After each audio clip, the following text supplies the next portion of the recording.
Hello, nurse. What up, girl? Hey, girl.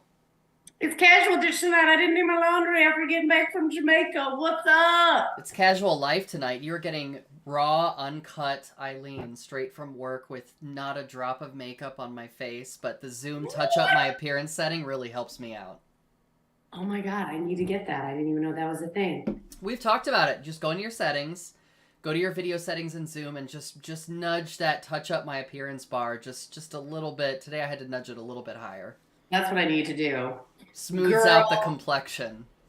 it is always lovely to see you. You know I'm back to my Pinot Noir ways. And I'm back to my Coke Zero caffeine free days. Cheers to you, girl. That sounds like trash. I'm hitting 33 hard.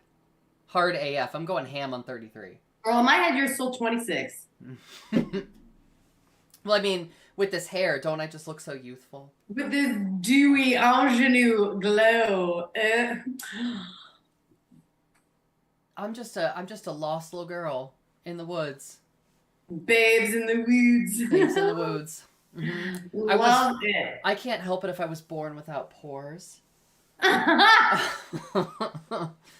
remember the first time I went to what are the ladies who not the ladies, the people who do bikini waxing?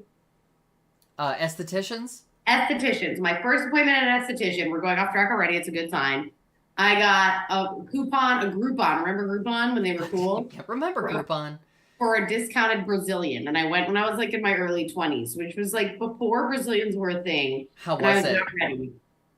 She said I can look at a woman's crotch and tell her like country of origin. And I went with my friend Kate, who was super Irish. So she had like a wisp of hair, and I'm like Italian and Spanish. And the woman was like, "Whoa, I'm gonna need more wax." I was like, "Cool, thank you. This is great." And she's like, "The problem is your pores are really small, but your hair is so thick." And I'm like, "I am mortified. Thank you. I'm 24 and I'm never coming back." Right, self-esteem was not on the menu for that place at No, all. it was not. It was not on the Groupon. Self-esteem, Brazilian. Also, you can have one or the other. Can't have both. You won't have dignity, but you will have a smooth puss. you can't have it all. That's right on the. I tell you can't have it all. Yeah, how do Groupons work? Do you print them out? You're just like. Yes, that was when we printed them out. one. Remember when you printed out Groupons? Yeah, right. That's a very specific time when Groupons were a thing and still good, and you printed them out. Yes, along with your MapQuest directions. Oh man, that you also printed out. Well, this is not relatable content. We're losing our target audience. I don't even know who our target audience is. It's you, wherever you are. It was for me all along. Oh. No, it's the journey is the friends we made along the way. Made no friends. So we're here to talk about one of your favorite things, routine. So kick us off, Queen, routine queen. Well, I have a Korean 12-step skincare routine. So let's break out the exfoliants, the toners, the moisturizers, the cleansers. I'm just kidding. I have a 2-step skincare routine, which is body wash, and then sometimes when I'm not feeling lazy in the morning, I put on lotion. I love that we have a similar routine. I use face soap, Dove face soap on my face. And people are like, "What is happening?" And I'm like, "It's the only thing that doesn't make me break out." Yeah. Oh, that's not true. I just got recently, I just got a new, I saw it on Instagram. I was scrolling on Instagram and I fell for the hype, girl. I bought a Girl! Would you get a green tea cleanse? What are you fucking doing? I bought, so it's like Gen Z marketing, so it's all like matte colors, very straight lines, no shadow, and the thing is called Zit Sticka, and it's like covered in holographic, the box was all holographic and shiny. You know how they be doing. It's just like the box is just made of TikTok dances. And, oh my God, yes. And step 1 is the nice little exfoliant that has pumice in it, and it's got something like mint that wakes up the skin. It feels very like you get a little bit of cold air on your face, and you're like, ooh, you know what I mean? And then the second step is called Silk Shake, and it makes your face feel all like smooth and like sudsy. And it's when you wash that off, you feel like you just were like skinned and had the skin of like a 20-year-old grafted onto your face. It's lovely, gal. It's lovely. All right. Mm-hmm. So I like that. I don't know if it helps with anything, but it feels really good after I get out of the shower. I mean, I feel like that's 90% of skincare products. Truth. You know what I mean? It's like if it makes you feel good, do it. Oh my God, when I broke my elbow, Angie and Katrina, shouts, my really good friends, Angie and Katrina, who are getting married on 9/3. 9 is divisible by 3. They're going to have the same anniversary as Bob Belcher and Linda Belcher, which I'm super jealous of. That's so soon. Oh my God. Oh my God. I know. I'm your fishy. Hashtag Reverend Brooke. So naturally. When I lost my elbow in the war, they came over with this like amazing like pack of like spa treatments. But it was so funny because they're like, it's all for your feet. Because like I couldn't do anything with this arm, so I couldn't like put anything on my face, and I'm left-handed. It was a whole thing. Well, how are you putting stuff on your feet? Like someone else would have to do that for you, wouldn't they? Yeah, it was like a little spa bath up your feet. So it was super cute. But they were like, it was obviously like last minute, not last minute. It was like very sweet. But they got me one of those basting pans. Drag them. It was last minute. No thought put into it. So they're like, we want you to give yourself like a salt foot bath, but like obviously, you know, we're not going to buy you a basin. So they bought me one of those basting pans from Kroger that you put a turkey in. I love that.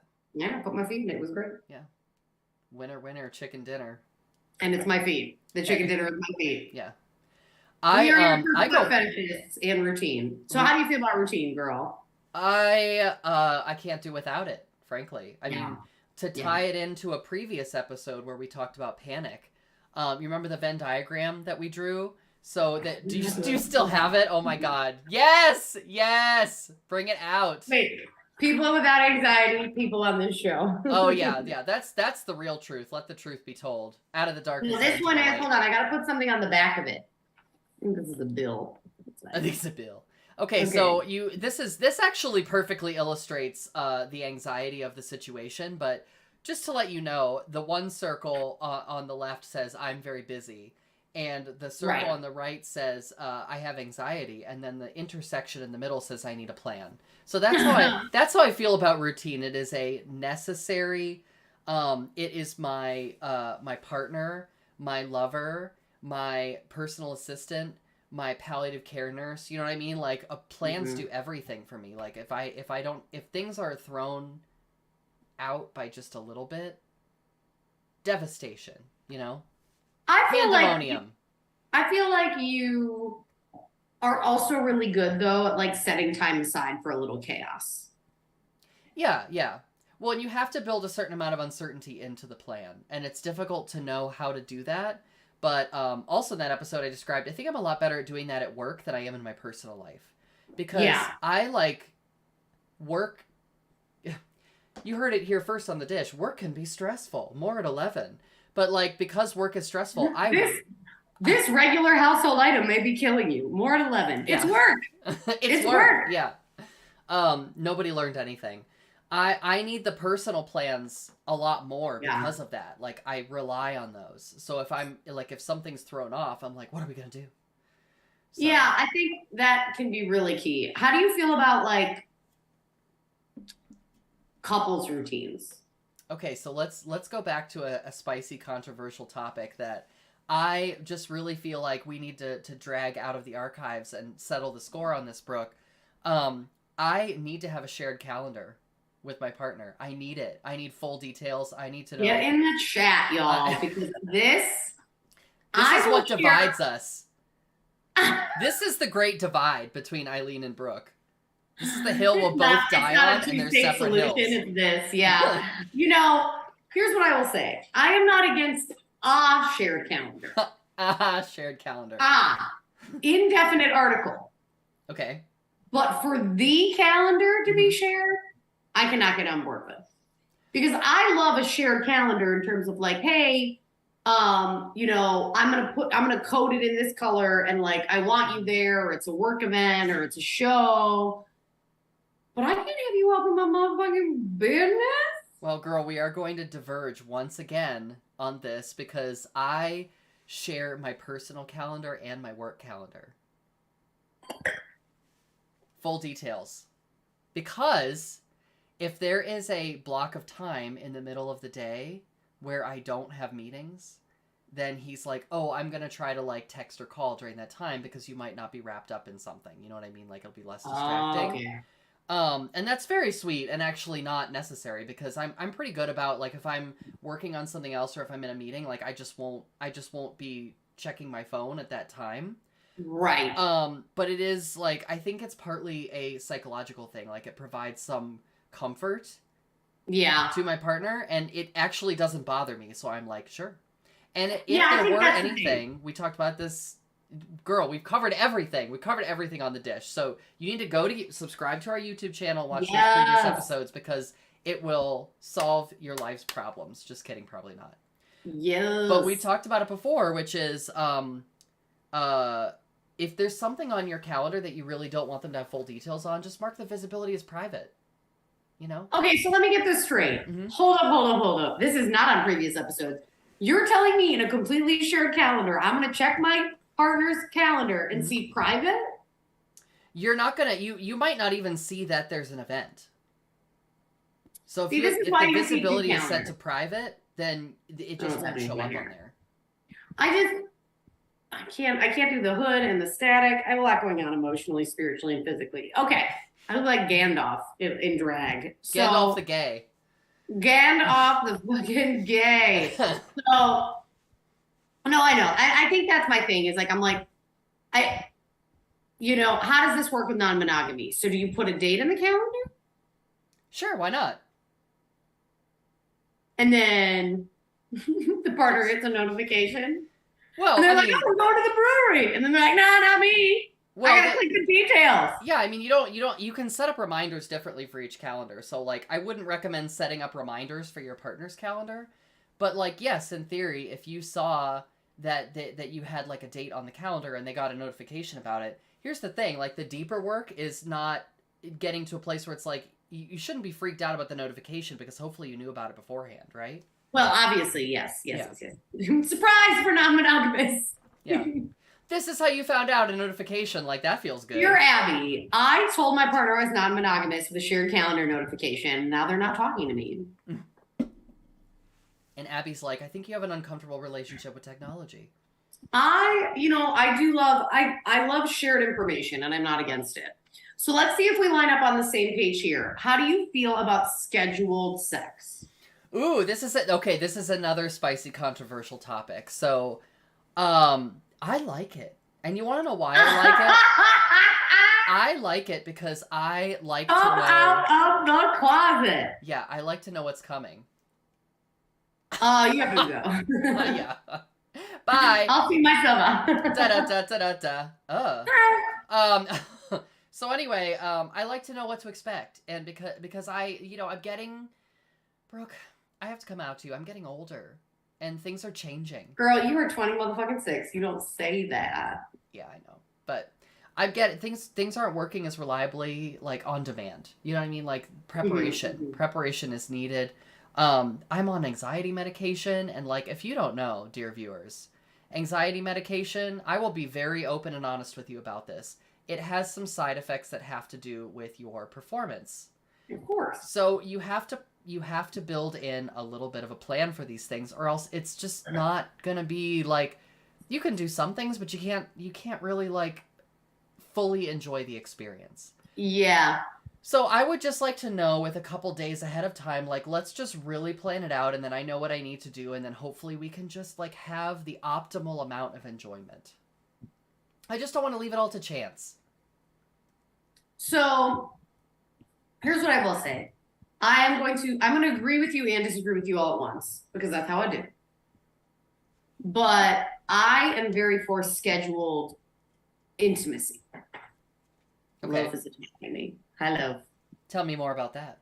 Hi, love. Hi, Penny. Peonies. Let's see if we can get peonies. Get her on the dish. Oh my god, she's just creeping. I know. What you doing, fat? Oh, I see her nub. I see her nub moving. Yes, nubbing. Is that Miss Eileen? It's Miss Eileen, guys. She's my best friend. So, never call. Our running joke is that Penny thinks we live in South Ohio. And that it's just hot. And The Miss same. It's Eileen, all the same state. The whole Miss world is Eileen just the lives in same. North Ohio. It's very far and very cold. It's very So, cold. I have to put on my jacket. which does not fit anymore because I put on weight. So, Oh, Tammy. I'm still a rough. diva. So such a diva, such a potato loaf. So here's why I love scheduled intimacy because sometimes with the way my life is and stress, and I think especially with like, we don't have regular shows. I don't have like a standing show. Well, except for this. What do you call this, Brooke? This bitch. Anyway. I Oh. have no regularly scheduled programming. Do you ever call yourself out? Do you ever just totally fuck up on air? Cut it close. No. You know, it never gets old, that joke, but Yeah. Not to us, and we're the only ones who matter here. So. I'm the only ones who watch. So, I'm kidding, we're kidding. Thank you for watching. So here's why I love scheduled intimacy, because we don't have regular, like, it's not like you have a standing burlesque show every Thursday night. Right? Not anymore. Who has the time? In this economy. Mm-hmm. So when you're not really sure, you know what I mean, with everything and work stress and stuff, I don't know when I'm going to be like in the mood or whatever. But what I love about scheduled intimacy is it's scheduled downtime and it's scheduled connection time and it's plan whatever it is, a movie night, whatever, but it gives you something. Do you know what I mean? And then if sex happens, Yahtzee. But if it doesn't happen, it's not a disappointment. Yeah, well, it depends on the role that sex plays in your relationship because that's different for different people, right? When relationships are new and when my relationship was new and we weren't living together, that was sort of part of the routine, right? Is we don't see each other every day because we did live together for like 5 years. And so part of the routine is like we do this, and then like sex is part of the thing because we're new and it's exciting and whatever. Viewers, you know what I'm talking about.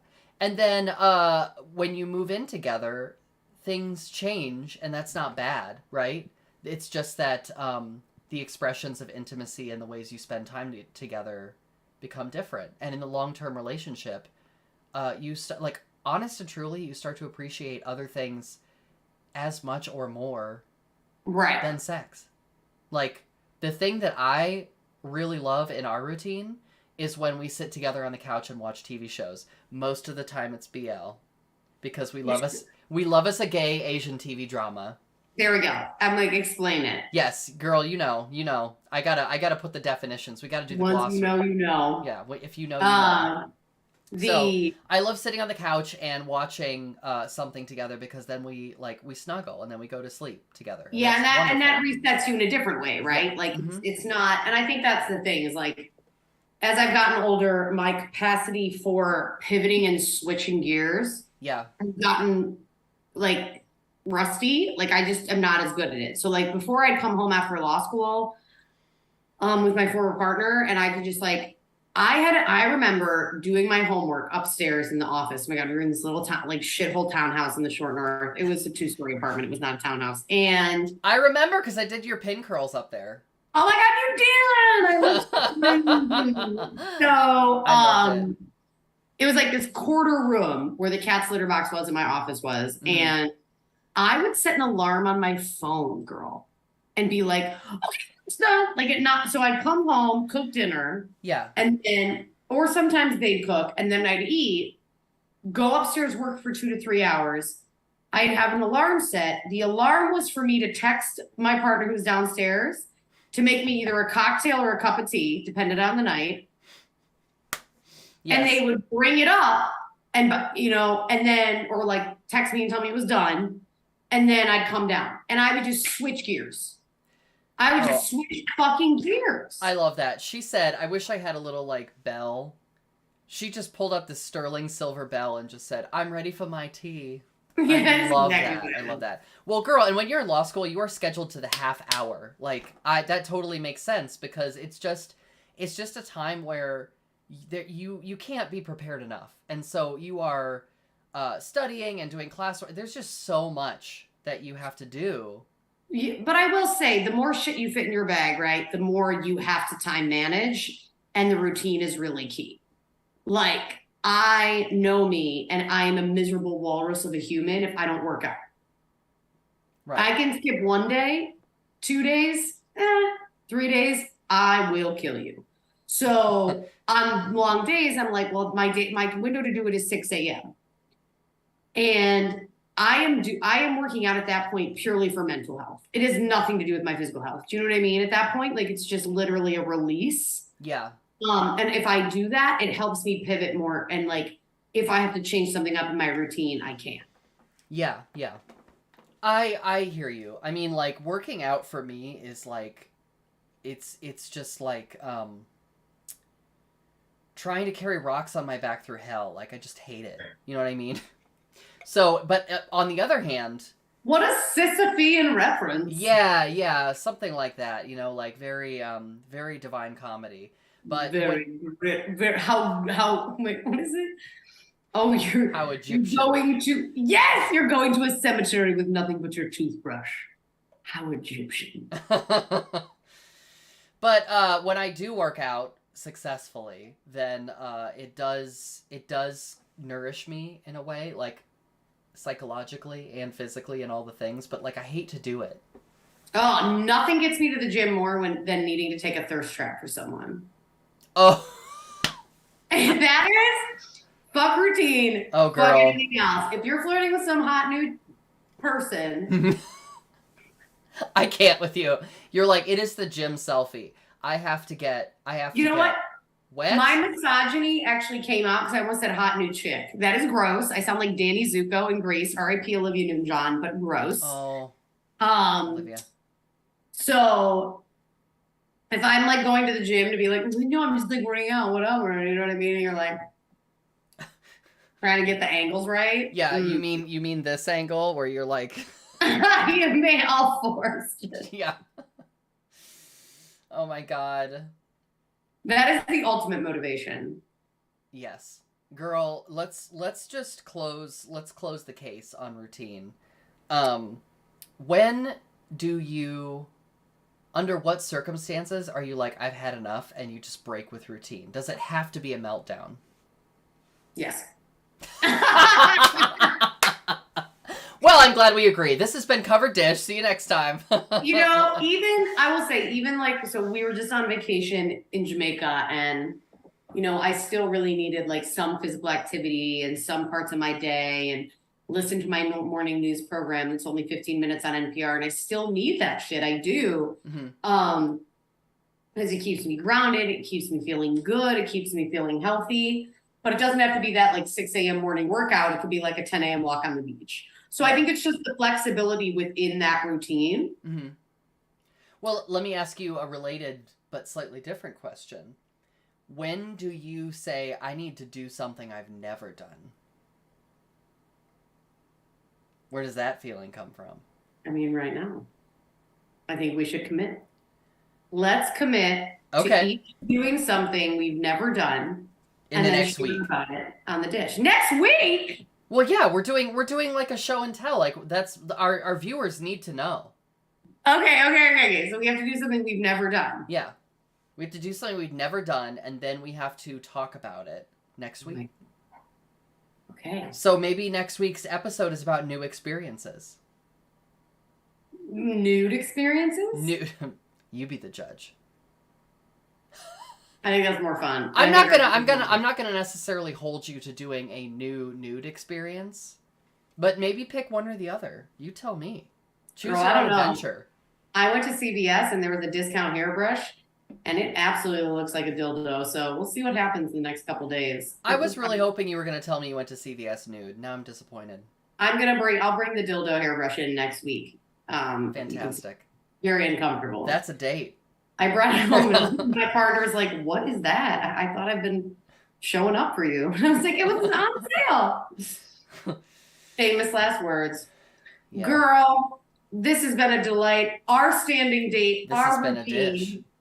As always, great. I have no regular shows. If you are interested in seeing me in person and you're in Miami, I'll be at the Good Time Hotel tomorrow night, brought to you by Villain Theater in Miami. So please come through, check us out. The show is at 9:30. The sexy comedians will all be there at 9, and you can buy us a drink. Just kidding. We have bottle service, bitches. But you can still come hang out. Buy her a bottle. Yeah, show up. Hello. I mean, let's not act like there aren't options. Okay? Love it. And if you would like to see me in person, you can book me because I don't have anything on the calendar. So, you know what? This is one of the few times where I will request that you get in my DMs. So enjoy it while you can. Take advantage of it, but only for book shows. Yeah, but Thank only you for all shows, so please, much. and thank you. Follow us, love us. We'll see you next Tuesday. All right, bye, y'all. Bye.